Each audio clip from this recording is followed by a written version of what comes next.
Hai semua. Untuk bacaan di akhir tahun 2021 yang sangat spesial ini dengan segala energi planetnya yang super wow ya. Gue cuma bisa janjiin konten ya. Apa sih dampak dari super energi wow di bulan Desember ini untuk setiap zodiak ya. Dari yang namanya Mars masuk ke Sagittarius meninggalkan Scorpio dan Venus konjang Pluto 2 kali dalam bulan ini ya. Perpindahan lunar nodes dari Gemini Sagittarius ke Taurus Scorpio ya. Juga aspek planet Saturn square Uranus plus ada full moon di Gemini tanggal 18 dan tanggal 19, Venus retrograde di Capricorn, yang mana Venus di Capricorn itu sejak tanggal 5 sampai tanggal 5 November sampai tanggal 5 Maret, 4 bulan. Jadi nantikan juga bacaan itu sebagai pengganti bacaan pertengahan bulan ya. Gua ganti jadi Venus retrograde dengan spesial money and relationship ya. Apa lagi? Kayaknya udah deh. Itu aja, plus gue akan buka narasi apa sih di bulan Desember menutup tahun 2021 ya. Dan sekalian agak pamer dikit ya. Gue akan menggunakan perdana kartu gue sendiri. Lucky Tarot. Seperti biasa 12 kartu ya. Untuk segala aspek kehidupan kalian di bulan Desember di penghujung tahun 2021. Dan kalau perlu diklarifikasi akan gue klarifikasi dengan Lenormand. Dan akan gue tutup kata-kata universe semesta untuk kalian menyambut 2022 dengan wisdom of the oracle. Oke, check it out.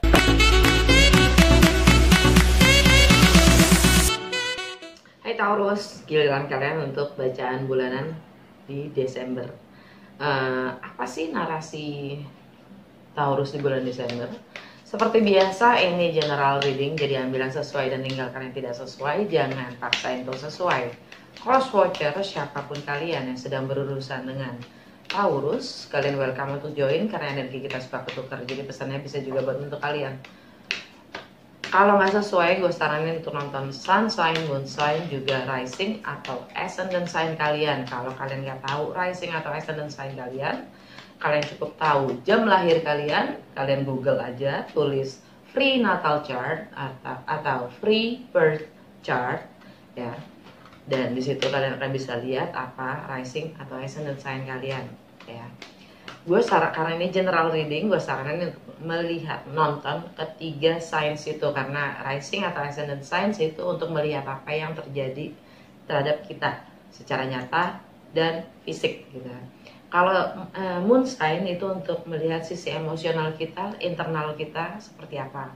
Sedangkan sun sign itu tentang perjalanan jiwa kita. Jadi kalau kalian melihat ketiganya, nonton ketiganya, kalian bisa melihat secara keseluruhan situasi kalian sendiri. Kecuali kalau kalian emang benar-benar mau personal reading, kalian tinggal kontak gue ya. Bahkan untuk tahun 2022 sepenuhnya gue bisa baca sesuai analisa berchart kalian, prediksi di tahun 2022. Cek aja. Oke. Apa sih narasi Taurus di tahun 2022?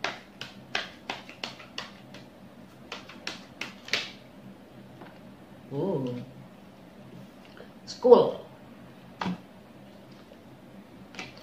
beast, lantern, chicken, ada kematian. School ini tengkorak ya, kematian itu sendiri. Death, energinya Pluto. Pluto itu ada di Pluto itu energinya Scorpio, yang mana karena tanggal 22 Desember ya, lunar nodes masuk ke aksis Taurus Scorpio meninggalkan Gemini, aksis Gemini Sagittarius, yang mana north nodes ada di Taurus dan south nodes ada di Scorpio. Nah, south nodes itu adalah kalau di naga itu ekor naga ya. North Node Taurus itu kepala, arahnya menuju ke kepalanya gitu.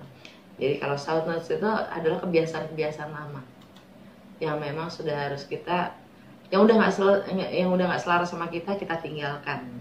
Death ya, meninggalkan kepercayaan-kepercayaan, keyakinan-keyakinan, kebiasaan-kebiasaan lama.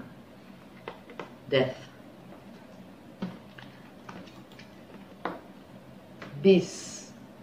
Di sini lebah ini sangat berguna, yang jelas ya. Tapi di sini yang bisa kita garis bawain adalah kebersamaan, kolaborasi, network. Ya. Apa yang kita bisa lakukan bersama untuk kepentingan, keuntungan, manfaat bersama, komunitas. Lantern,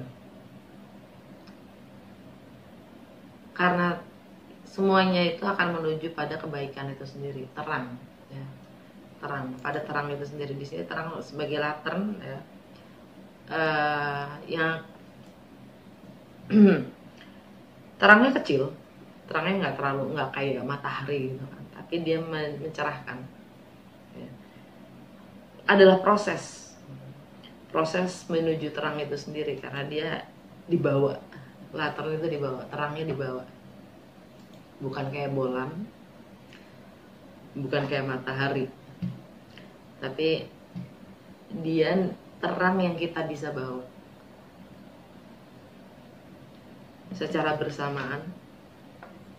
Kita kadang harus meninggalkan keakuan, ego secara individu ya, untuk yang sifatnya lebih kebersamaan. Dan alam bawah sadar kalian, chicken di sini adalah awakening ya, kesadaran, pencerahan itu sendiri ya. Karena di sini gambarnya ayam itu suka bangunin kita di pagi hari. Dia yang menyadarkan kita, kesadaran itu sendiri. Akan di bawahnya ada braid ini kepang ya. Rambut kepang yang udah diputus. Ini tentang tradisi itu sendiri, tentang tradisi. Ini kepang dua generasi, tradisi dua generasi yang memang harus diputus untuk mendapatkan kesadaran, yaitu kebiasaan-kebiasaan lama demi kebersamaan ya. Dan diputus ini menuju kebebasan, wings, untuk menciptakan. Oke.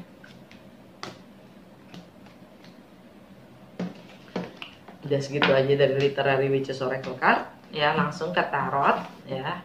Mau sekalian pamer, kali pertama gue pakai kartu perdana gue sendiri, Lucky Tarot. Gue ngedesain ini sendiri, semoga kalian suka ya. Ini untuk mayoralkan aja. Seperti biasa di awal bulan gue buka 12 kartu yang mewakili 12 rumah astrologi, karena setiap manusia, setiap individu itu mempunyai konfigurasi dari 12 zodiak ya.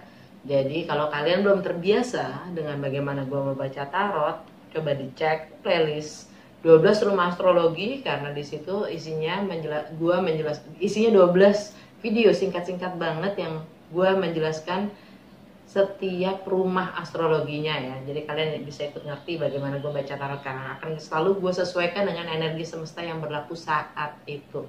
Oke, langsung aja. Apa dampak yang Taurus perlu ketahui dari segala energi semesta yang berlaku di bulan Desember dalam segala kehidupan Taurus? Apa dampak yang Taurus perlu ketahui dengan segala energi semesta yang sedang berlaku di penghujung tahun 2021 dalam segala aspek kehidupan Taurus?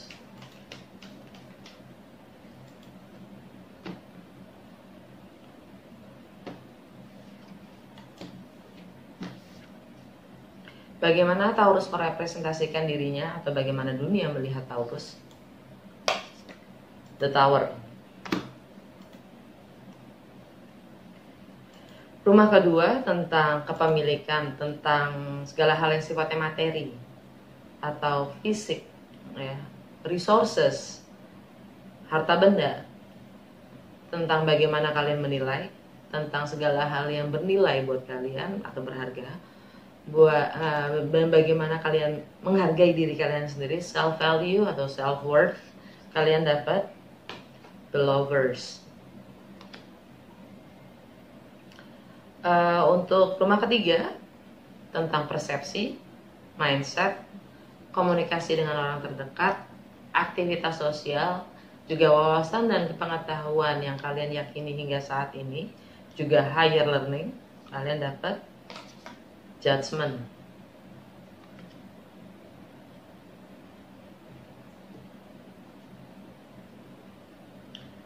Rumah keempat tentang home, family, tradisi, juga emotional security. Kalian dapat Death.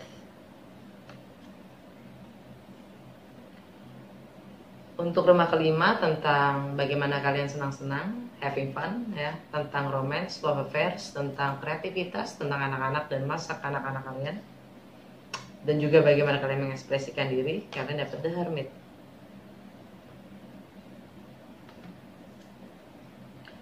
Rumah keenam tentang kesehatan kalian, juga kebiasaan kalian dalam keseharian, juga bagaimana kalian melayani orang lain. Kalian dapat The Wheel of Fortune. Rumah ketujuh tentang relationship atau partnership dengan diri kita sendiri, juga dengan sesama, entah itu personal atau profesional. Kalian dapat The Fool. Di rumah ke-8, yang mana oposisi dari rumah kedua, yaitu tentang bagaimana kalian berbagi. Kalau rumah kedua tentang kepemilikan, apa yang kita miliki, apa yang berharga buat kita, self value, ya. Rumah ke-8 tentang bagaimana kita berbagi, kepemilikan bersama, ya, entah itu finansial, properti, warisan, sex intimacy, ya, kontrol dan power kita, bagaimana kita menggunakannya, ya, juga termasuk ideologi. Kalian dapat The Chariot. Rumah ke-9 tentang bagaimana kita melampaui hal-hal yang membatasi diri kita sendiri, tentang segala macam perbedaan budaya, agama, latar belakang, tentang foreign, segala sesuatu yang asing atau baru, juga tentang travel, segala sesuatu yang sifatnya berjarak, entah itu emosional atau geografi, atau travel itu sendiri, relokasi, tentang filosofi, hukum. Kalian dapat The Star. Rumah ke-10 tentang karir, reputasi, long term goal, status sosial, dan juga hubungan kalian dengan orang yang mempunyai kuasa atau authority. Kalian dapat The Emperor.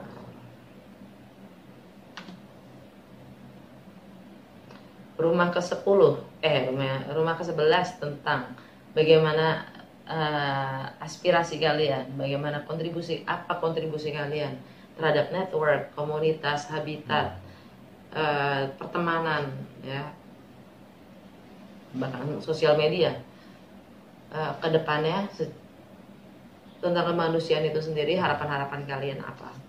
Kalian dapat The Hangman. Rumah ke-12 tentang karma, limiting beliefs, ending, closure, alam bawah sadar. Kalian dapat The Sun.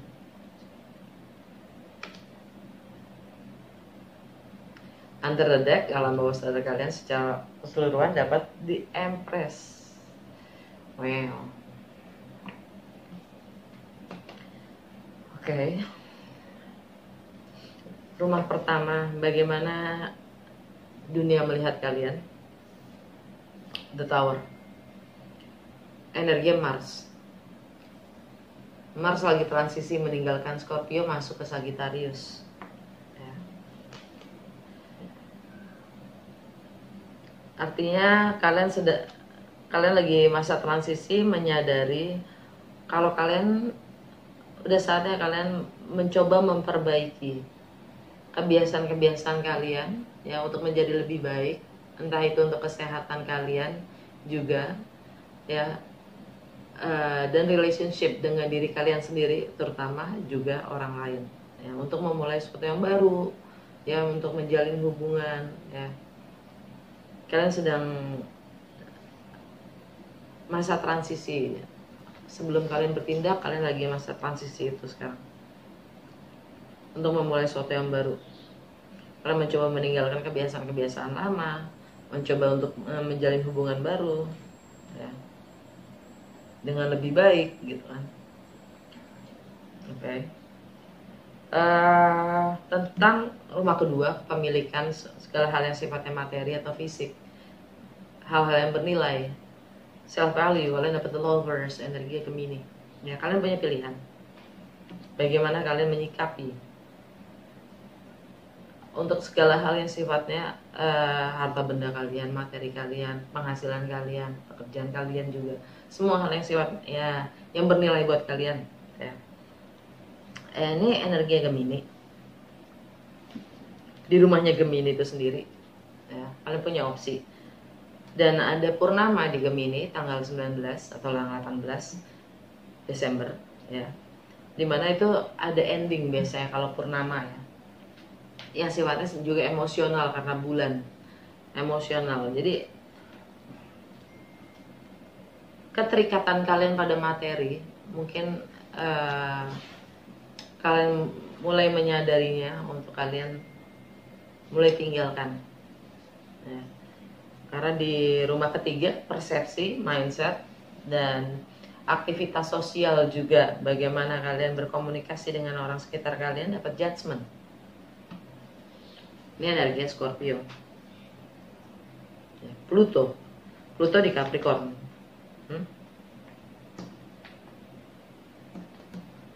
Ya, ada kalian mencoba untuk melebur dalam berpersepsi, dalam mencoba untuk mengerti, memahami, ya. Kalian mencoba untuk pulih, healing dalam berpersepsi, berangkat dari persepsi, ya. Karena mungkin kalian sudah salah menilai di masa lalu, entah itu baik, entah itu buruk. Yang jelas, apapun sekarang yang ada di hadapan kalian tidak sesuai dengan apapun asumsi kalian sebelumnya. Ini bagaimana kalian menilai sebelumnya, ya. Dan pemahaman kalian yang baru itu yang akan membantu kalian untuk melakukan perubahan, ya, atau perbaikan. Karena kalian dapat kesempatan kedua di sini untuk memperbaiki apapun penilaian kalian sebelumnya dengan pendekatan yang berbeda. Oke. Karena dengan begitu apapun harapan kalian akan terwujud. Karena di sini trompet sangkakala, ya. Artinya kesempatan kedua yang mungkin nggak akan ada kesempatan lain untuk memperbaikinya. Judgment, pengadilan terakhir. Dan kalau memang itu salah satu bentuk dari karma yang mengikat kalian untuk mencapai apapun yang kalian inginkan, kan, ya ada baiknya kita perbaiki, ya. Rumah keempat tentang home, family, tradisi, dan juga emotional security. Di situ ada death. Lagi-lagi ini energinya Scorpio. South Nodes akan ada di Scorpio meninggalkan Sagittarius. Artinya untuk kalian, untuk Taurus, Scorpio itu ada di rumah ketujuh tentang relationship, ya. Lagi-lagi relationship di sini atau partnership, ya, kepada sesama, orang lain, atau diri kita sendiri, ya. Yang perlu kita sadarin adalah apapun as above so below, as within so without. Apapun yang terjadi di langit terjadi juga di bumi. Apapun yang ada di dalam, dia akan mewujud keluar, gitu. Jadi bagaimana relationship pada diri kita sendiri, itu pun akan mewujud ke luar. Di luar itu realitas kita itu hanya cerminan dari apa yang ada di dalam, ya. Di sini ada death. Death itu transformasi dan juga perubahan. South Nodes ada di situ. Jadi apapun yang buat kalian adalah tradisi, kebiasaan-kebiasaan, old structure, old system, sistem-sistem lama, ya, yang sifatnya mengikat kalian sendiri, itu udah saatnya kalian tinggalkan kalau memang sudah nggak selaras dengan zaman, bahkan ya, dengan diri kalian sendiri dan juga zamannya. Dan memang di sini kalian ingin memulai sesuatu yang baru. Kalian nggak mungkin bisa memulai sesuatu yang baru kalau kalian masih terikat pada yang lama.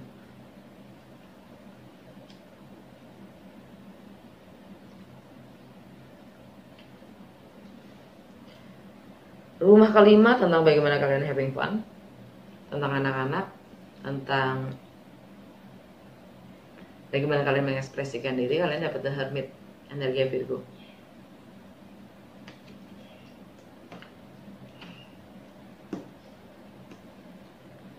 Di rumahnya Virgo ini sendiri ya, buat kalian ini rumahnya Virgo sendiri.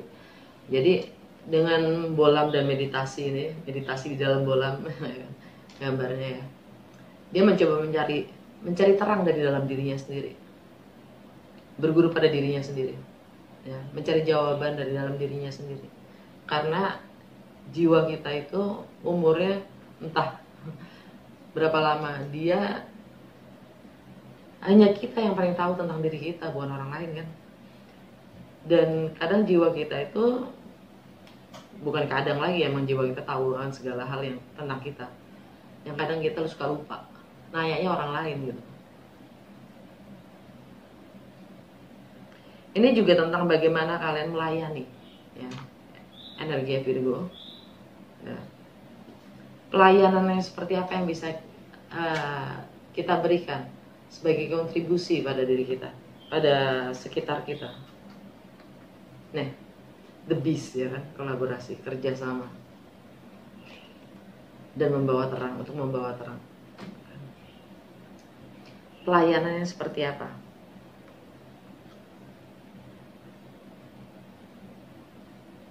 Yang bisa kita berikan terhadap entah itu anak-anak, entah itu kreativitas, ya, entah itu pasangan.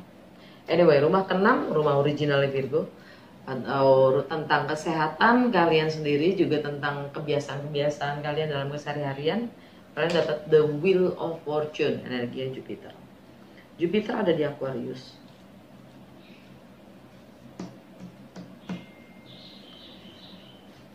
Ini tentang status. Arahnya kalian ingin bawa kemana? Ini energi Jupiter. Jupiter itu selalu tentang kompas. Ya.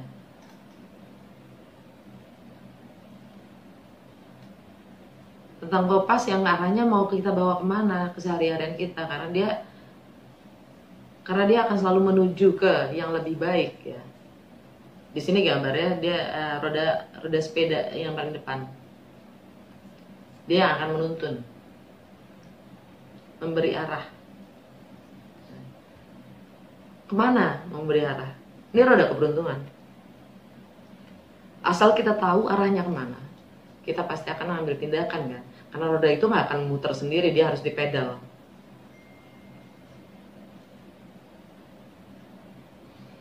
Jupiter ada di Aquarius. Ya. Begitu juga Saturn juga ada di Aquarius. Artinya, rumah Aquarius buat kalian itu adalah di status, reputasi. Ya. Di sini adalah masa transisi. Bagaimana kalian ingin terlihat? Reputasi yang seperti apa yang kalian inginkan? Status yang seperti apa yang kalian harapkan? Karir yang kayak gimana? Hubungan kalian, dan ini karma ya. Jupiter tuh karma spiritual. Hubungan kalian secara spiritual itu seperti apa? Dengan jiwa kalian sendiri. Jupiter masuk ke Pisces tanggal 28 Desember.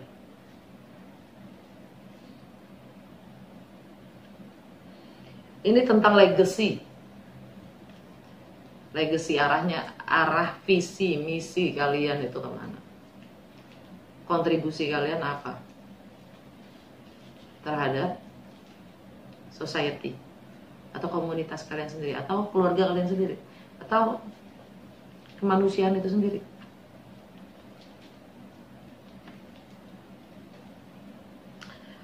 Untuk rumah ketujuh, relationship atau partnership, personal atau profesional, ya, dengan diri kita sendiri juga dengan sesama, kalian dapat the full energi Aries, dan ini di rumahnya Scorpio buat Taurus ya. Jadi selama setahun ke depan, di mana lunar nodes pindah ke Taurus, aksis Taurus dan Scorpio, fokus kalian itu ada di kalian sendiri. Bagaimana kalian ingin tampil,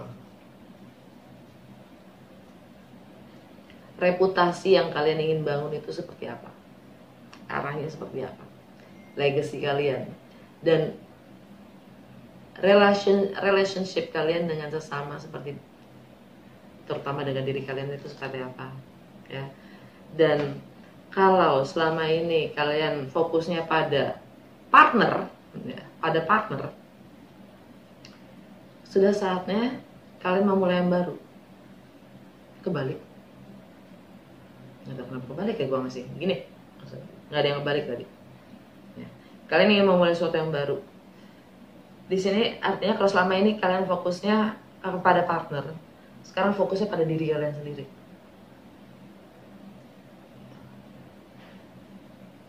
Oke. Kalian akan menempuh apapun resikonya, konsekuensinya, ya.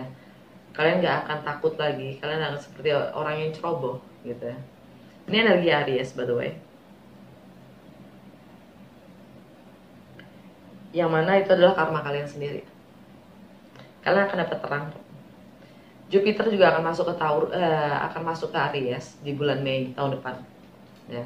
Jadi setelah masuk ke Pisces, dari tanggal 28 Desember sampai bulan Mei, habis itu dia akan masuk ke Aries. Nah, mungkin kalian akan mendapatkan terang di situ ketika Jupiter masuk ke Aries. Sedangkan kalian saat ini lagi menyiapkan diri kalian sendiri untuk lebih fokus pada diri kalian sendiri. Bagaimana kalian ingin tampil, ya. Atau kalian sudah mulai tidak peduli dengan bagaimana orang berpikir, karena pada diri kalian sendiri ada the Tower. Kalian akan melakukan perubahan-perubahan yang signifikan dan sifatnya mendadak bulan ini.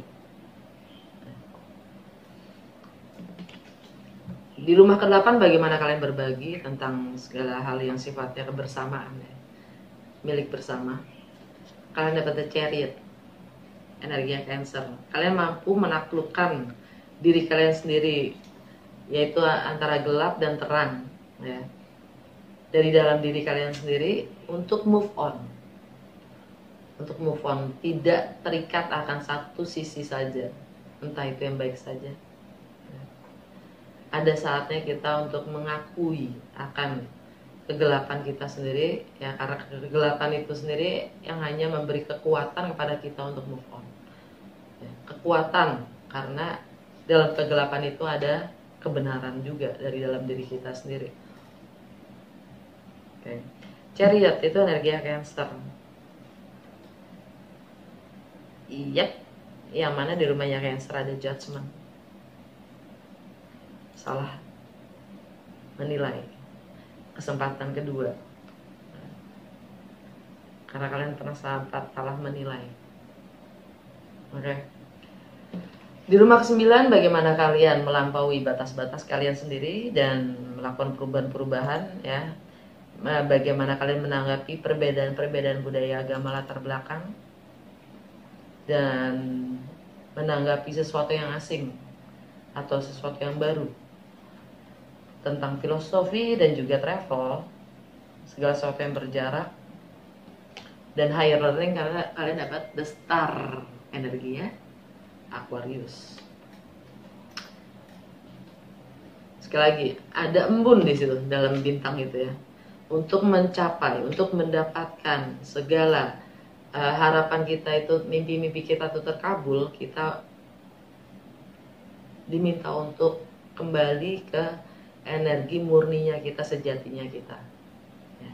Dengan embun itu, ya, artinya healing, pemulihan. dari apapun penilaian-penilaian kita sendiri,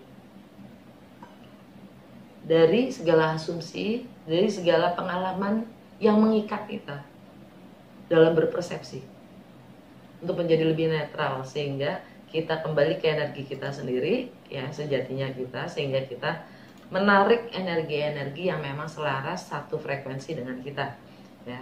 Dan di rumahnya Aquarius, ya kalian akan mengambil tindakan dan mulai bertindak dan bersikap, ya, untuk membangun reputasi kalian sendiri, seperti di rumah ke-10 tentang karir, reputasi, long term goal, dan status kalian sendiri ada the Emperor. Ini rumahnya Aquarius. Kalian sadar penuh kalau takdir atau nasib hidup kalian itu sendiri di bawah kuasa kendali kalian.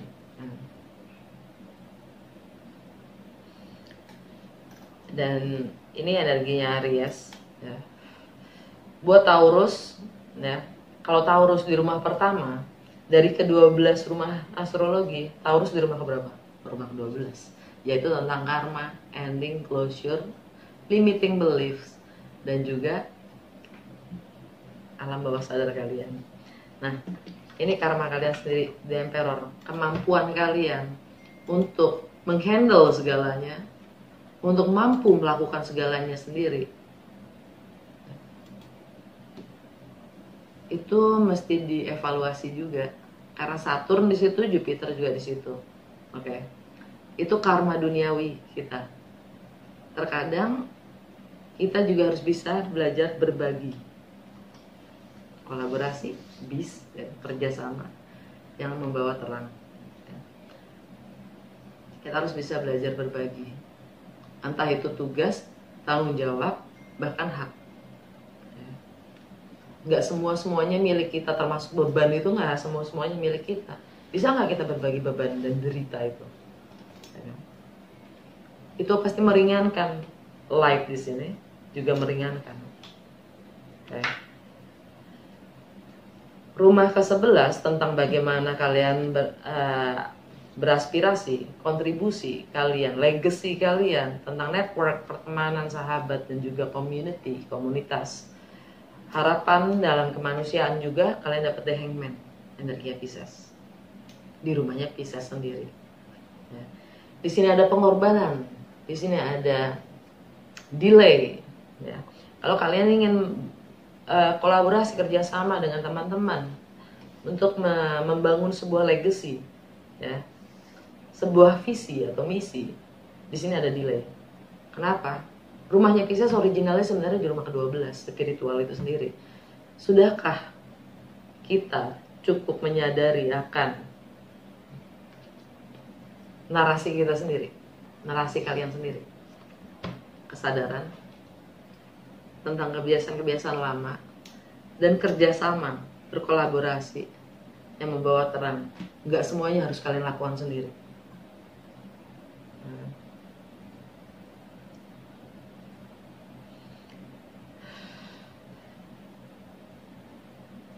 Pengorbanan kalian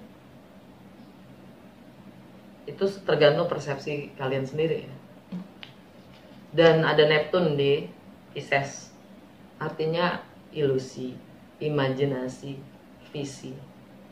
Sudah cukup grounded kah kita dengan segala derita kita sendiri?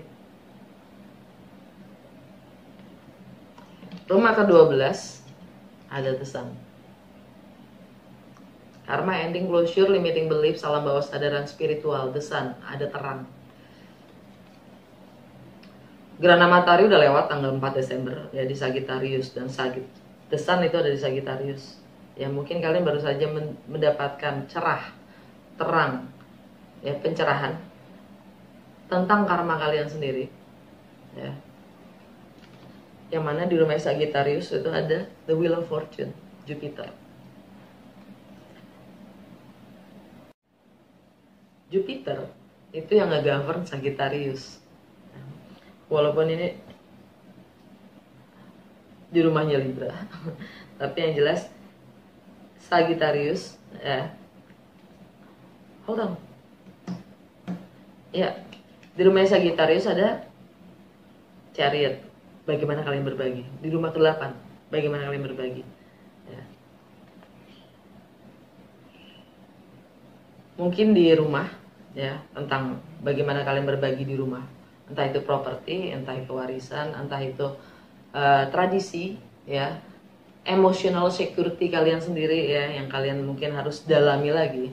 Ini juga tentang hal-hal yang sifatnya tabu. Rumah ke-8 itu. Entah itu juga financial resources, ya.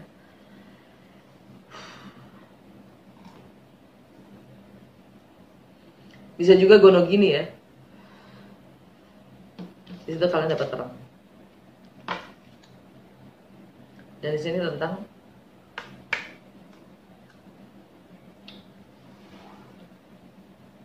Jupiter itu sendiri. Dan Jupiter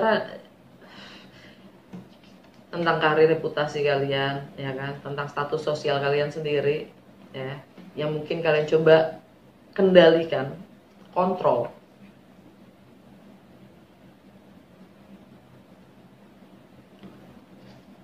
Ini karma kalian. Jupiter sama Saturn ada di situ, karma duniawi kalian ada di situ, status kalian sendiri. Oke, alam bawah sadar kalian The Empress. Kalian ingin melahirkan sesuatu atau situasi yang baru. Oke, tapi ini energi Venus. Venus ada di Capricorn. Yang mana adalah pemulihan itu sendiri. Di rumahnya Capricorn ada The Star. Rumahnya Aquarius. Energi Aquarius. The Emperor. Balik lagi ke situ kan. Jadi bagaimana kalian nge-govern your own empire gitu loh. Bagaimana kalian nge-rule kerajaan kalian sendiri itu, ya. Penuh kontrol kah? Diktator kah? Tirani kah? Atau bijaksana? Atau kalian cukup berbagi? Cukup memahami? Sampai ke lapisan yang paling bawah.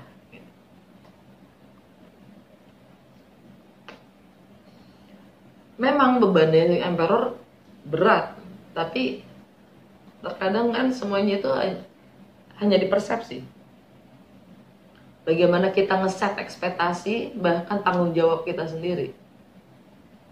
Nah, yang memang harus healing dalam melihat perbedaan-perbedaan itu yang membatasi kita sendiri. Nah, dan Venus retrograde tanggal 19 Desember ya di Capricorn.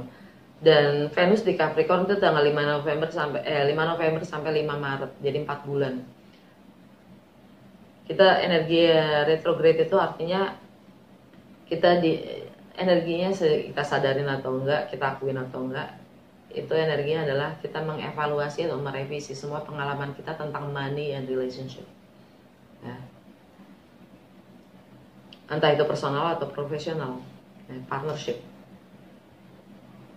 Oke, nantikan episode berikutnya di bulan Desember ini setelah pengganti pertengahan bulan dengan Venus di Capricorn, ya, untuk semua zodiak. Dan terlebih setelah tanggal kurang lebih pas Natalan gitu deh. Oke. Gue langsung aja, nggak perlu ada yang diklarifikasi, langsung aja ke Wisdom of the Oracle, apa petunjuk dari semesta untuk Taurus di bulan Desember. Observer. Under the deck, all that glitters. Cermati segala hal tanpa intervensi. Cermati aja. Dalam bawah sadarnya tuh ini yang lebih fokusnya pada semua yang mengkilau, nggak segala jadi bagaimana reaksi kalian sendiri tentang yang mengkilau, yang berkilau, gitu kan? Status, mobil, kaya, nyaman, title, Nah, mampukah kita menerima seseorang atau sesuatu keadaan di mana semuanya itu tidak mengkilap apa adanya? Semoga resonate dan berguna. Selamat tahun baru. Kalau memang iya resonate, jangan lupa untuk like, comment, and share.